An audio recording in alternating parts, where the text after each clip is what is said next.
नमस्कार, मैं नीलिमा शर्मा राजसमंद राजस्थान से। हम श्री कबीरदास जी की विशेषताओं के बारे में बात कर रहे हैं।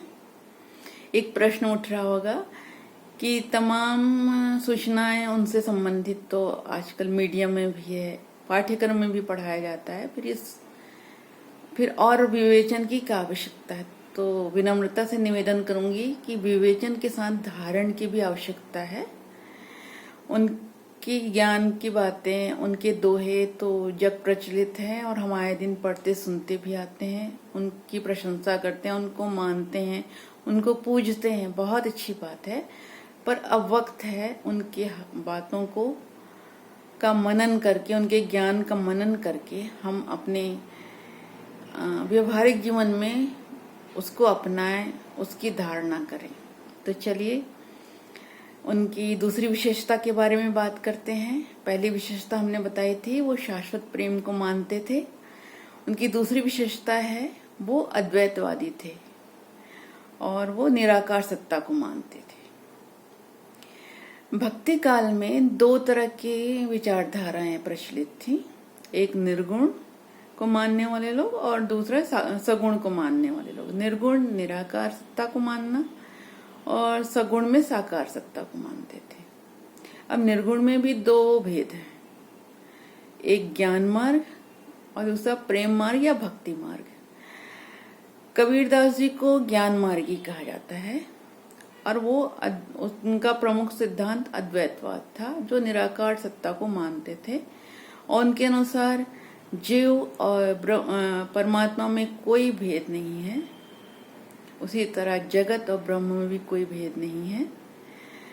जो परम शक्ति, जो जिन्होंने सृष्टि रची है, जो एक निराकार सत्ता है, वो सत्ता हमारे अंदर ही विराजमान है, उनका यही कहना है।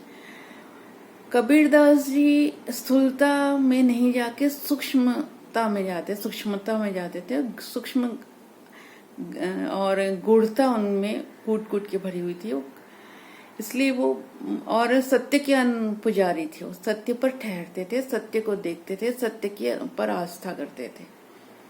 इसलिए वो सृष्टि जो परिवर्तनशील है उसको नहीं उतना तुल देते थे और देह भान को बिल्कुल नहीं मानते थे, क्योंकि वो जानते थे कि ये नश्वर शरीर है और एक दिन नष्ट हो जाएगा। तो इस शरीर के अंदर जो आत्म ज्योति है, जो आत्मिक शक्ति है, जो एक निराकारी ऊर्जा है, कबीरदास जी उसमें विश्वास करते थे, उसी को मानते थे। वो अपना परिचय भी यही देते थे कि जात हमारी आत्मा, प्राण हमारा नाम, अलख हमारा इष्ट है और गगन हमारा ग्राम। गगन हमारा ग्राम मतलब ये ये नश्वर है या जो परिवर्तनशील है या जो हट जानी है, नाशवान सृष्टि है, उससे ऊपर एक परम सत्ता है, एक ब्रह्म स्थान है जहाँ पे आत्माओं का वास है, वो हमारा घर है। और इसीलिए वो कभी भी इन द्वि की भावना में नहीं फंसे या संसार में रहकर भी उन साक्षी भाव से रहे, उपराम ही रहे।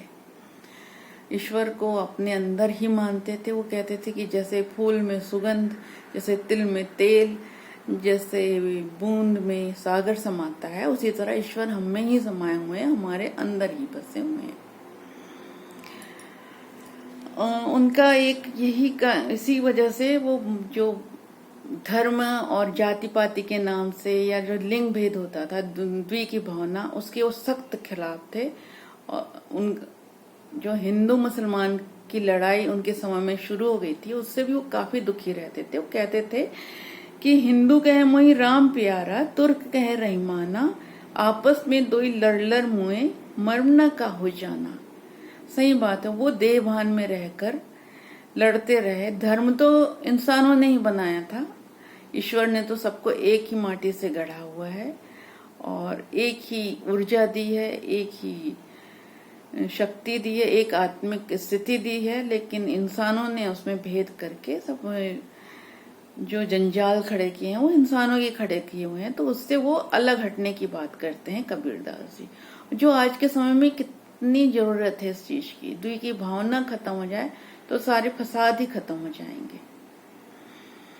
सकल हंस में राम विराजे, राम बिना कोई धाम नहीं, उनका ये एक और उनकी मान्यता थी। उस सब में राम, अच्छा उनकी परंपरा में, या वो जो चार अवस्था राम की चार अवस्था थी उनकी परंपरा में। एक थे श्री रामचंद्र दशरथ का बेटा, एक राम दशरथ का बेटा, मतलब कि श्री रामचंद्र जी अयोध्या नरेश। तो उनका कहना था कि अगर आप देव भगवान में हो तो उनके ऐसे आदर्श पुरुष बनो, मर्यादाशील, गंभीर, कर्मनिष्ठ, वीर, महान आदर्श पुरुष बनो। फिर वो दूसरा कहते थे दूजा राम घट में बैठा, मतलब कि आप अपनी दृष्टि को इतना विशाल कर लो, अपनी पावनता को इतना बढ़ा लो कि दूसरों में आपको सिर्फ राम नजर आए या अच्छाई नजर आए, उनकी अच्छाई ही देखें आप, और गंदगी या बुराई नहीं देख के सिर्फ अच्छी बातों को ही देखें और उसी को ग्रहण करें।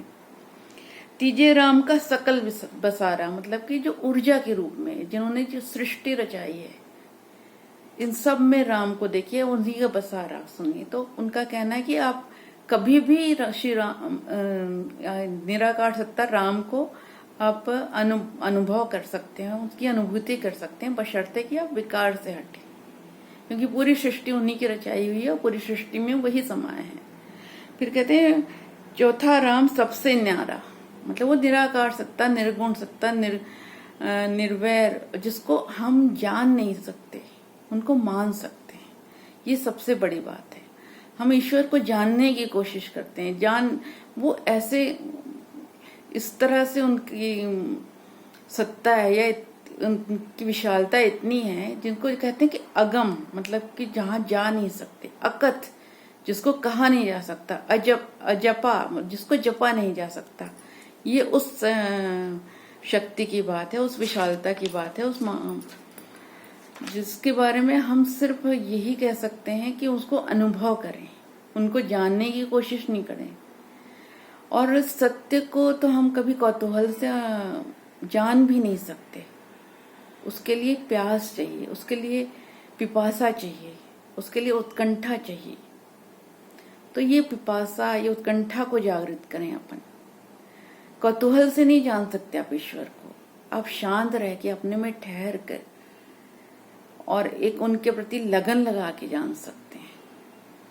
और जानना क्या, मान सकते हैं आप, जान तो फिर भी नहीं सकते, अनुभव कर सकते हैं, उसकी अनुभूति होती है। कहते हैं ना कबीरदास जी की, हाँ कहूं तो है नहीं और ना कहूं तो है, हाँ और ना के बीच में जो है सो है। और इसी तरह वो कहते हैं कि पीबत राम रस लगी खुमारी, मतलब कि आप राम रस को पी लो, उनको खोपड़ी मत बिठाओ, उनमें दिमाग मत लगाओ, पी लो, कंठ में उतार लो, अपने रग रग में समा लो, तो फिर आपको खुमारी उत्पन्न होगी। आप बहुत कुछ चीजें ऐसी होती है जिसको आप जान नहीं सकते, उनको मानना ही पड़ता है। तो ये बात वैसी है, ईश्वर वैसी है, उनको मानेंगे तभी आपको अनुभूति होगी। आप उनमें प्रूफ देखेंगे तो आपको नहीं समझ में आएगा, आपकी आस्था बढ़ेगी, आप उनमें समर्पण भाव रखेंगे तब अनुभूति होगी।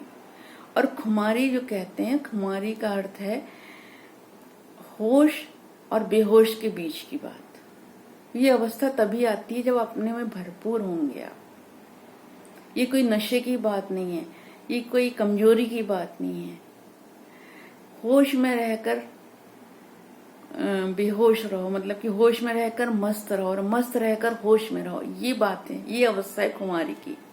तो कबीरदास जी कहते हैं जब आप राम रस को पी लोगे, उलझे नहीं रहोगे, उनको अपना लोगे, उसमें रम जाओगे, उसमें लीन हो जाओगे, तब ये खुमारी आपको महसूस होगी।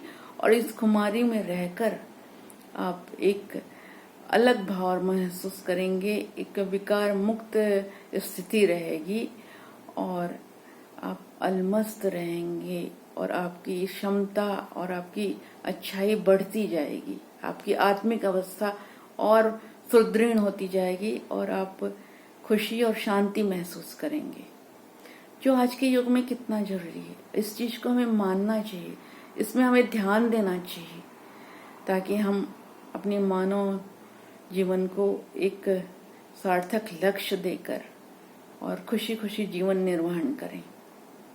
धन्यवाद।